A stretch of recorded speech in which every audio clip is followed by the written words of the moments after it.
Tolak dua pria bule demi seorang pengusaha, Dinar Kendi meradang setelah dituding pelakor.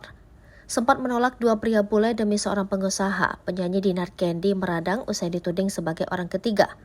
Kabar kedekatan Dinar Kendi dengan seorang pengusaha bernama Ko Apex belakangan ini mencuri perhatian publik.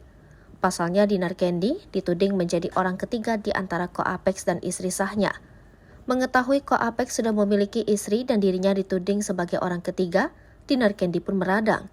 Dinar Kendi semakin berapi-api tatkala menceritakan proses kedekatannya dengan sosok Ko Apex. Diakui Dinar Kendi sebelum memutuskan menjalin kedekatan dengan Ko Apex, ia sempat dekat dengan dua pria bule. Di tengah kedekatan antara Dinar Kendi dan kedua pria warga negara asing itulah Ko Apex hadir. Dengan segala cara yang dilakukan oleh Ko Apex, Dinar Kendi pun jatuh cinta pada sosok pengusaha tersebut. Alhasil, dua pria bule itu pun memilih mundur dan merelakan Dinar Kendi bersama Ko Apex. Alih-alih berbahagia menjalin kedekatan dengan Ko Apex, Dinar Kendi justru mendapatkan banyak hujatan. Sebab ia dituding sebagai perebut laki orang karena Ko Apex diketahui sudah memiliki pasangan sah. Penyanyi 30 tahun itu pun tegas meminta pertanggungjawaban pada Ko Apex dan keluarganya atas kegaduhan yang terjadi.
Hai pemirsa Sri Popo TV, jangan lupa komen, like, dan subscribe, serta tonton